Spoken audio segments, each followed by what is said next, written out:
ಇನ್ನು ರಾಜ್ಯ ಸಂಪುಟ ವಿಸ್ತರಣೆ ಎಂಬ ಗಜಪ್ರಸವಕ್ಕೆ ಇನ್ನೂ ಕೂಡ ಸಮಯ ಕೂಡು ಬಂದಿಲ್ಲ. ಬಹು ನಿರೀಕ್ಷೆಗಳೊಂದಿಗೆ ಬೆಂಗಳೂರಿನಿಂದ ದೆಹಲಿ ವಿಮಾನ ಹತ್ತಿದ್ದ 30ಕ್ಕೂ ಅಧಿಕ ಶಾಸಕರು ತಮ್ಮ ಆಸೆ ಆಕಾಂಕ್ಷೆ ಎಲ್ಲವನ್ನ ಸದ್ಯಕ್ಕೆ ವೇಟಿಂಗ್ ಲಿಸ್ಟ್ ನಲ್ಲಿ ಇಡಬೇಕಾಗಿದೆ. ಹಾಗಾದ್ರೆ ದೆಹಲಿಯಲ್ಲಿ ಏನ್ ನಡೀತು ನೋಡೋಣ ಬನ್ನಿ.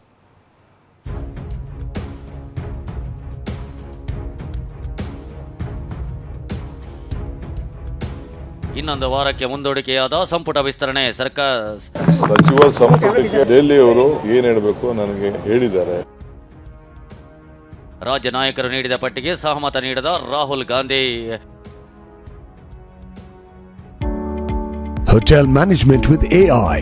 Join IIHM, International Institute of Hotel Management.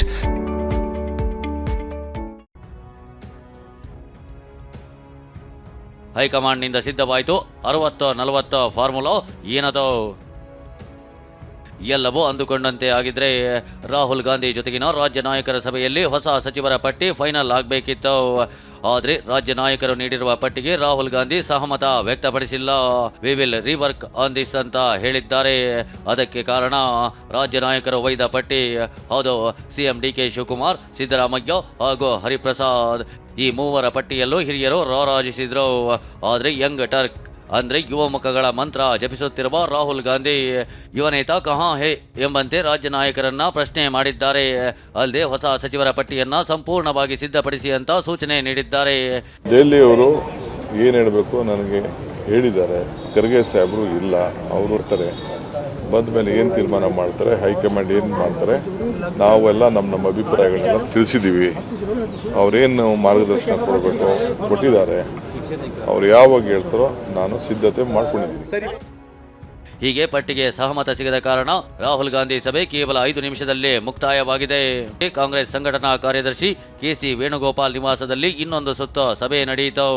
ಮೊದಲಿಗೆ ಸಿದ್ದರಾಮಯ್ಯ ಹಾಗೂ ಡಿಕೆ ಶಿವಕುಮಾರ್ ಜೊತೆ ಪ್ರತ್ಯೇಕವಾಗಿ ಕೆಸಿ ವೇಣುಗೋಪಾಲ್ ಮಾತುಕತೆ ಮಾಡಿದ್ರು. ಬಳಿಕ ಕೆಪಿಸಿಸಿ ಅಧ್ಯಕ್ಷ ಹರಿಪ್ರಸಾದ್ ಜೊತೆ ಸಿಎಂ ಡಿಕೆ ಹಾಗೂ ಮಾಜಿ ಸಿಎಂ ಸಿದ್ದರಾಮಯ್ಯ ಜೊತೆಯೂ ಸಾಮೂಹಿಕ ಮಾತುಕತೆ ನಡೆಸಿದ್ರು. ಈ ಸಭೆಯಲ್ಲಿ ಹೊಸ ಸಚಿವ ಸಂಪುಟ ಹೇಗಿರಬೇಕು ಅನ್ನೋ ಬಗ್ಗೆ ವಿವರವಾಗಿ ಚರ್ಚೆ ಮಾಡಲಾಯಿತು.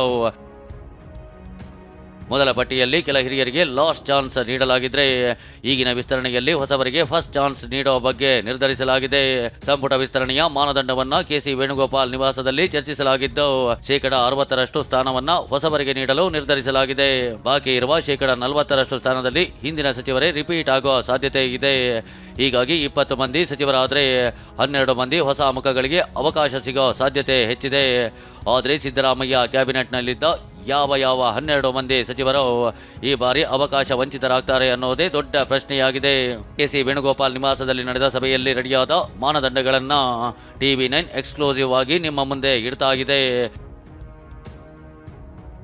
ಈ ಬಾರಿಯ ಸಂಪುಟ ವಿಸ್ತರಣೆಗೆ 60-40 ಫಾರ್ಮುಲಾ ಸಿದ್ಧಪಡಿಸಲಾಗಿದ್ದು, 60% ಸ್ಥಾನ ಹೊಸಬರಿಗೆ ನೀಡಲು ನಿರ್ಧರಿಸಲಾಗಿದೆ. ಮುಂದಿನ ವಿಧಾನಸಭಾ ಚುನಾವಣೆಗೆ ಅನುಕೂಲವಾಗುವ ದೃಷ್ಟಿಯಿಂದ ಸಂಪುಟ ರಚನೆ ಮಾಡಲಾಗ್ತಿದ್ದು, ಕನಿಷ್ಠ ಮುಂದಿನ 20 ವರ್ಷ ರಾಜಕಾರಣ ಮಾಡಬಲ್ಲ ಸಮರ್ಥರಿಗೆ ಮಣೆ ಹಾಕುವ ಮೂಲಕ ಹೊಸ ನಾಯಕತ್ವ ಬೆಳೆಸಲು ಹೈಕಮಾಂಡ್ ಪ್ಲಾನ್ ಮಾಡಿದೆ. ಅದರಲ್ಲೂ ದಲಿತ ಮತ್ತು ಹಿಂದುಳಿದ ನಾಯಕರಿಗೆ ಹೆಚ್ಚಿನ ಮಾನ್ಯತೆ ಈ ಬಾರಿ ಸಿಗಲಿದೆ. ಜೊತೆಗೆ ಜಾತಿವಾರು ಹಾಗೂ ಪ್ರದೇಶವಾರು ಸಮೀಕರಣಗಳನ್ನು ಕೂಡ ಮಾಡಲಾಗ್ತಾ ಇದ್ದು, ಈ ಬಾರಿ ಜಾತಿ ಜೊತೆಗೆ ವಿದ್ಯಾರ್ಹತೆಯನ್ನ ಕೂಡ ಪರಿಗಣಿಸಲು ಹೈಕಮಾಂಡ್ ಮುಂದಾದಂತೆ ಕಾಣ್ತಾ ಇದೆ. ಆತ ಪ್ರತ್ಯೇಕ ಪರ್ಯಾಯ ವ್ಯವಸ್ಥೆಯ ಮೂಲಕ ರಾಹುಲ್ ಗಾಂಧಿ ಕೂಡ ಕೆಲ ನಾಯಕರ ಹೆಸರು ತರಿಸಿಕೊಂಡಿದ್ದಾರೆ. ಹೀಗಾಗಿ ರಾಹುಲ್ ಗಾಂಧಿಯಿಂದಲೇ ಅಂತಿಮ ಮುದ್ರೆ ಬೀಳಲಿದೆ. ಎಲ್ಲವೂ ರೆಡಿಯಾದ ಬಳಿಕ ಹೈಕಮಾಂಡ್ ಬುಲಾವ್ ಕೊಡ್ತಾ ಇದ್ದಂತೆ ಮುಂದಿನ ವಾರ ರಾಜ್ಯ ನಾಯಕರು ದೆಹಲಿಗೆ ತೆರಳಲಿದ್ದಾರೆ. ಇನ್ನು TV9 ಬಿತ್ತರಿಸಿರುವ 60-40 ಮಾಡೆಲ್ ಬಗ್ಗೆ ಪ್ರತಿಕ್ರಿಯೆ ಕೊಟ್ಟಿರುವ ಹಾಲಿ ಸಚಿವ ಸತೀಶ್ ಜಾರಕಿಹೊಳಿ, ಹೊಸಬರಿಗೆ ಅವಕಾಶ ಕೊಟ್ಟರೆ ಒಳ್ಳೆಯದೇ ಆಗಲಿದೆ. ಇದರಿಂದ ಪಕ್ಷಕ್ಕೆ ಒಳಿತಾಗಲಿದ್ದು ಭವಿಷ್ಯದ ನಾಯಕರು ಹುಟ್ಟಲಿದ್ದಾರೆ ಎಂದಿದ್ದಾರೆ.